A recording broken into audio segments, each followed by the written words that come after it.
What does it take for a WWE Hall of Famer and one of the most critical minds in the business to declare a new superstar a once-in-a-lifetime talent and future WWE Hall of Famer herself? Since arriving in WWE, Jade Cargill has been on a rocket ship to the top. After a dominant run in AEW, she jumped to WWE and recently won the prestigious Queen of the Ring tournament, punching her ticket all the way to a championship match at SummerSlam. But one legend saw this coming all along. You might see Jade Cargill's success and think that it's just another case of a company pushing a new star. You'd be wrong. According to Booker T, this isn't just about a push, it's the arrival of a generational talent with unteachable superstar quality. Because in a new passionate statement, the two-time WWE Hall of Famer didn't just praise Jade Cargill, he explained exactly why she has WWE written all over her and why we will Since be making writing the jump stories from about AEW her to for years to WWE, come. Jade Cargill has been presented as a major star. Her 2025 began with a dominant performance by coming out there and laying out Naomi, getting her ultimate revenge. At WrestleMania 41, she beat Naomi in a high-profile victory before continuing on her winning ways. Her first major singles push has started this year, and she's absolutely crushed it.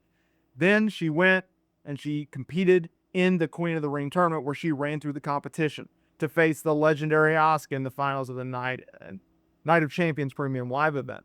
By beating Asuka, she won the crown and guaranteed herself a Women's World Championship match at SummerSlam, solidifying her status as a top-tier talent. This impressive run has now drawn high praise. On his from Hall of wrestling Fame podcast, royalty. WWE legend Booker T shared his thoughts on Jade Cargill's recent success, stating that he always knew she was destined for greatness in WWE. I always said Jade Cargill was going to be a huge star in WWE. Said that a long time ago. I said she has WWE written all over her.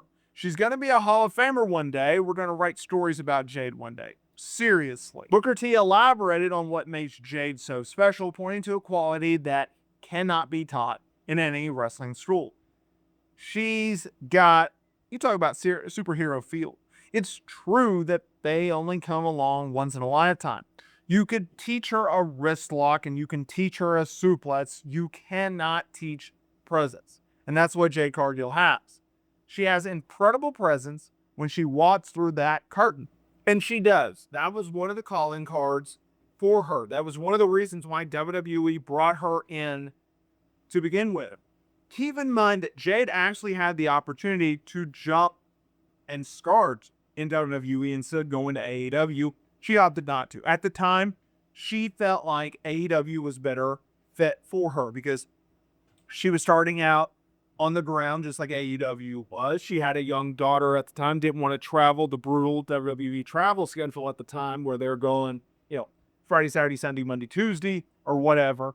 And she opted to go to AEW, and I actually think it worked out for the best because she got to build the base work. She got to set the ground floor before running. And I think if she would have went to WWE, I'm not to say that she won't be or wouldn't be as successful, but I also think that starting in AEW on a smaller scale and then working her way, because you got to keep in mind, it's not like they just threw her into the deep end, right? She wasn't challenging for championships. She wasn't headlining shows, but she was someone to keep an eye on. Obviously bringing in her for the Shaq match, where it was Red Velvet and Cody Rhodes taking on her and Shaq, who being on the winning side of that. And then they went on the Goldberg-esque winning streak where she absolutely dominated the women's division, but she did so on a lower scale, working AEW Dark and Dark Elevation, and then slowly but surely making it to Dynamite, but also being able to hone her skills, right? She didn't go out there and expose herself. If you look at, and I 100% give Jade Cargill this credit because I think she deserves it. At every level that she's been at, whether AEW or WWE, she's always been able to protect herself. So if it was in AEW when she was first starting out, she protected herself. When she got to the TBS champion and started just running through folks, she always protected herself. She never got to the point where she was overexposed and the weaknesses of her game because she is so very green, was really overexposed. And so when she went to WWE, a lot of people were like, oh, well, get ready to sink or swim. And WWE's like, no, no, no, no. We have something special in Jade Cargill. And so what do? They took their time with her. Everything was calculated. From the moment that they made the announcement that Jade Cargill had signed with WWE, what did they do? They didn't just put out a statement. They didn't post up on their website. They sent her out on a media blitz. And so she did all of these interviews talking about why she opted to sign with WWE, why she opted to leave with AEW, consistently getting her name out. Then they took it, and they took it multiple levels, but let's just go to the next one. What did they do? They had her appear on television. They went to Raw, NXT, SmackDown, with all of the GMs going, hey, we would like to sign you. Why don't you come to our brand? This is what we have to offer you, not what you offer us. We know what comes with Jade Cargill. And they did this for a while, a few months actually. And then finally, 2024, Royal Rumble. She makes her grand return. And what do? Everything calculated to a T. From her entrance to her music to the way that she walked to what she was wearing to all of the moves.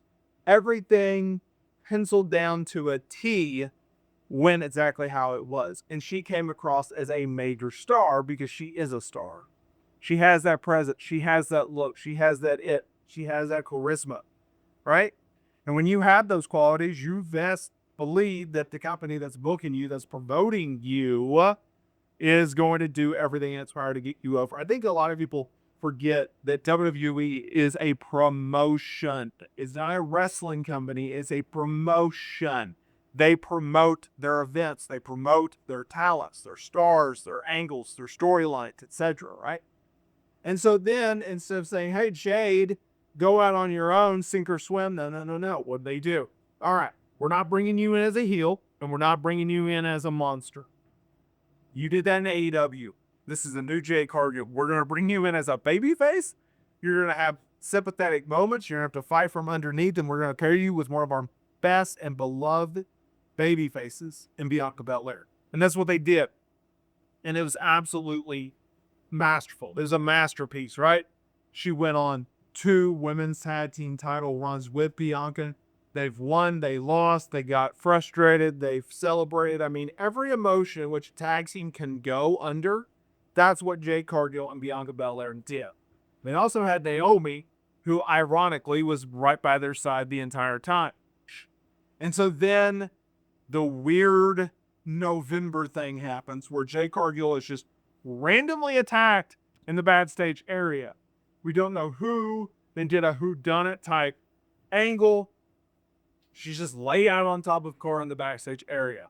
People were trying to figure out, is she hurt? Is she not hurt? Is the injury? Is the angle? Is it a work? What is going on? Multiple reports, conflicting reports.